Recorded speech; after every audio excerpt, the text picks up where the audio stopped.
Hello fellow vault dwellers, how are you doing, guys? I'm coming to the rescue for all newcomers who want to play Nuclear Winter. If you want to get good, you need to know the basics. I will link down below two Nuclear Winter videos that I've made already. Stupid car. Seriously? Is it gone? So yeah. Two videos are already on my channel, so I'm not gonna repeating myself. You can watch them later on. But today I'm gonna talk you through the spawn locations where you should spawn. I prepared Morgantown map for you because it's like 90% time Morgantown. And disclosure, I didn't put all the red crates probably because I was putting those dots from my own memory, so I may miss some, probably in the forest. But thanks to that map, you will know why some players are spawning so often in the city or in Monongah power plant. You're gonna see I'm gonna tell you where's a good spot to start your game, because some of those crates are on the roofs, so I wouldn't go straight after them. Let's start with the ground level, guys. I'm also gonna talk you through some boosts. I'm gonna talk through bobbleheads and through magazines that are worth picking up.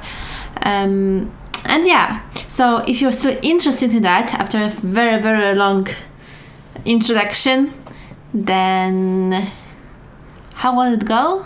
Oh, I remember. Sit down, relax, and enjoy. Okay, so we are on our map. Let's start with very popular location, which is Monongah power plant. Power plant is on right side. Let's zoom in so we can see our dots better. Power plant have lots of red crate locations and have really high chance for them to pop up, because some locations have those red crates but only like 10% of the time they're showing up. So as you could see on my live streams, I like to start in here because I've got two crates close to each other and I can run upstairs for the roof, because those crates in here are on the roof. You can't spawn in the roof, so you can't spawn on those locations. You will spawn under the building, so you have to always start around the building. You can pick whatever crate you want. It's always good to spawn right on the crate. That's how players have weapons before you do, and that's how you get killed usually. So that's a really good location for the Monongah power plant. In power plant, we've got also bubblehead upstairs on the roof in the office. It's guarantee spawn of the bubblehead in there, and we have guarantee spawn for the bubblehead and a magazine in the tents. So that's worth to remember. Monongah City, I never go there, but if you're interested in Monongah City, you can take a look. There is few chances for the red crates, but those chances aren't as high as in Monongah power plant, so usually you're ending up with 2, maybe 3 crate drops. Okay, let's zoom out and we should move up. We've got Monongah mine. I know many players spawning in there, but there's not many things to do in there, to be honest, although there's a chance for a briefcase in here. There are red crates in Monongah mine, but they are in the fire, so prepare ghoulish if you want to go there, unless you're going for this one here. It's pretty close. It will eat around 20% of your life bar to get to this one. So that's our Monongah mine. Under Monongah mine, we got mentioned there's a possibility for one crate, but it's very rare. But also there's a picklock in there and the what? And terminal, I wanted to say. So that's that. And before coming to the in-ground mansion, we've got possibilities for red crate in the shack here, and there's also the yellow crate next to it. So usually players like to run from Monongah power plant to the mansion. Also from Monongah power plant we've got the cabins. Each cabin have guarantee spawn for the bubble head, and the mid cabin have 2 bubble heads, one inside in the kitchen, one outside on the porch. This one have a bubble head I think on the toilet, and this one on TV set. There's also a magazine in here, upstairs by the bed in the bedside table. Next we've got Bolton Greens. Sometimes you have to run away from power plant because it's too busy. It's good to run down to Bolton Greens. If you're gonna run through the road, you have a chance to find one red crate there on the road. I'm not sure if it's the proper location for that red crate because I don't remember correctly, but somewhere around here. And then in Bolton Greens there's few chances for red crates. I know that there's 1 or 2 more somewhere in this area, but I'm not sure where, so I didn't put it in, but there's a chance. But the most popular one is the red crate up on the hill, and then we've got 2 crates by the playground and 2 crates on the roof. Also in Bolton Greens you've got pick lock and terminal. Let's move on to the city. Now, as you can see, you've got lots and lots and lots of dots in the city, and that's why there's so many players in here. We like to start personally downtown. Usually all the players are going uptown because there's lots of crates in there, but remember that most of those crates are on the roofs. So good spawn to start is by here, by the stairs. You've got 2 crates really close to each other. One is under the stairs, one is on the stairs. There's also a chance for a bubble head around here, and by the bus stop there's a chance for magazine, but it's not guarantee. Then by big tattoo parlor you've got 1 crate on the roof. Across, if you run to the apartment inside, you've got guarantee magazine on the table, and then you're going upstairs and running through those buildings. You've got office. In the office there's a chance for bubble head, and then you keep running for your red crates. I think there's also a chance for a new briefcase in here. Then you've got a chance for red crate. The next building is I think it's a tavern. And there's also guarantee for bubble head and for magazine inside. If you want to start downtown, you can start also here. Here outside under the building you've got spawn for red crate, and another red crate will be on the end of the downtown up on the roof. So that's that. I think in behind here you can find bobblehead in the doghouse, but not always. But always you will find magazine in the shack. I think I didn't put dot in here, but here by the statue you've got red crate as well, so you can start in here. That's the red crate on the stairs. From the statue you can always run to the Mama Dolce. In Mama Dolce we've got 4 red crate spawns. We've got some terminals in there.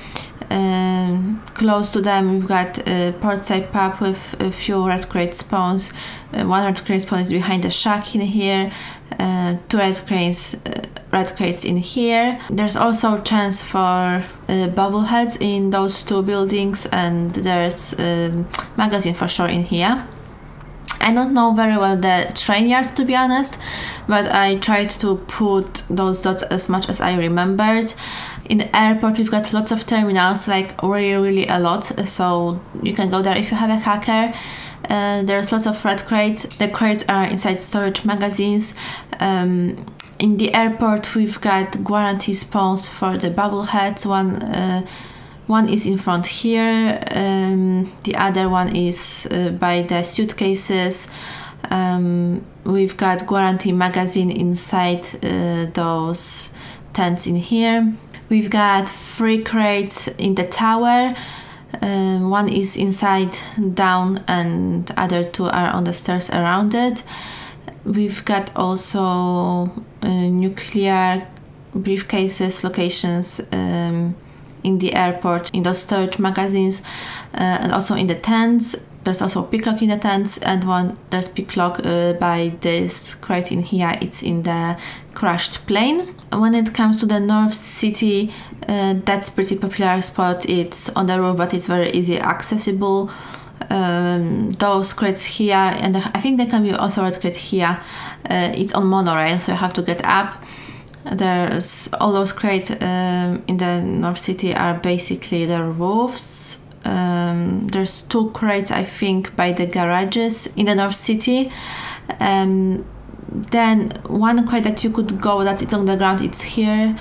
It's right behind the building, and you can jump up to get the other crate, which is here on the roof. And here we've got our tent city. In the city, the big tent have guarantee spawn for Bubblehead.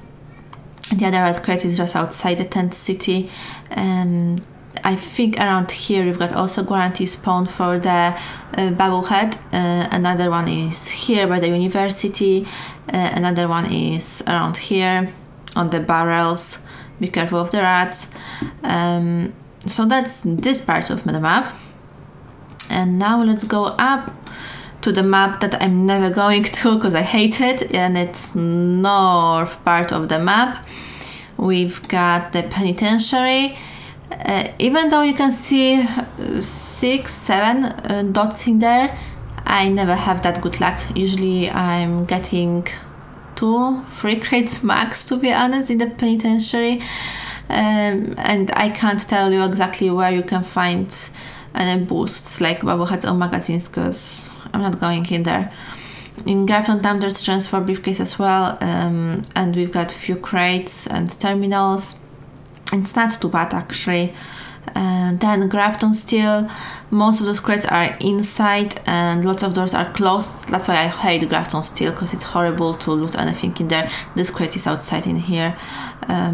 If you want to get to this crate, you can go outside here as well. We've got crate by the pylons, whatever there is close to it as well. And there's a chance for nuclear briefcase as well in Grafton Steel, I believe. Then we've got Pioneer Scout Camp. We've got 1 terminal, I think, and 1 picklock in the Pioneer Scout Camp. And even though there's lots of red dots in here, the spawn chance is very, very low. Like 1 or 2 crates. But there's 2 crates in the water as well, but you can see them. So you don't have to dive on anything, you can see them. So those are our locations. And now to the Bubbleheads and magazine stock. It's good to pick them up, but remember that you can't keep them for your teammates. If you pick it up, you'll automatically equip it, use it. You can't have 2 Bubbleheads or 2 magazines. Okay, so let's go through our magazines. And first, the magazines that will boost your damage. Grognanks 1, that's for melee. Guns and Bullets 7, unscoped weapon damage 10%. Then you've got a stunningly awesome tails, and number 10 gives you 10% of damage from scoped weapons for all those snipers. Don't forget about US covered operative 4 to boost 10% damage versus players, so it applies to all your weapons. Then for all of those who are using grenades, you've got Tesla Science 3 for your explosive range 30%, but remember it's only for throwable grenades. It doesn't work with grenade launchers or with Gauss shotgun. So that's for damage. For defense, we've got covered operative 3, minus 10% damage from players. We've got unstables 3 to reduce damage from explosions, and unstables 5 to reduce damage from energy weapons. And for quality of life, I would recommend Scout's Life 8. It's 20% less action point cost while you're sprinting, which is very useful in nuclear winter, as we've got limited AP, and basically all magazines from Scout's Life have something to do with AP. Don't go for covered operative 8, it's tomahawk damage, and Black Sword also have tomahawk damage, so don't bother with them, guys. Also remember, when you're starting your game, check your perks. The default perks are crap. There's no damage perks to start with, so check what you've got, and regularly when you're leveling up, see what you can put on. The best perks that are universal that will boost your damage is Tenderizer, Bloody Mess, and Tank Killer, and Demolition Expert. To them you just have to add some perks for the typical weapon. It depends if you're gonna go for commando or sniper or shotguns or whatever you will like. Keep that in mind. And also I strongly recommend using frog legs. If you're not gonna be using frog legs, you're gonna be getting stuck all the time on all the fences, bushes, buildings. It's gonna be very hard to loot the crates. So for me, frog legs is essential in nuclear winter. So that would be all for today's video. I hope you enjoyed that and you will learn something new. Hopefully this will boost your performance in nuclear winter and you will do better. You will enjoy this mode much more. Always you can tune in on my Sunday streams to play with me live. I'm always inviting all newbies to my team, no problem at all. I am really happy to help you and to play with you guys. If you want to support me, I will be very happy if you will put hashtag #SaveNuclearWinter, and that will mean that you care, and that means a lot to me. So thank you in advance, and I'm gonna see you soon. So see you later, excavator. Bye bye.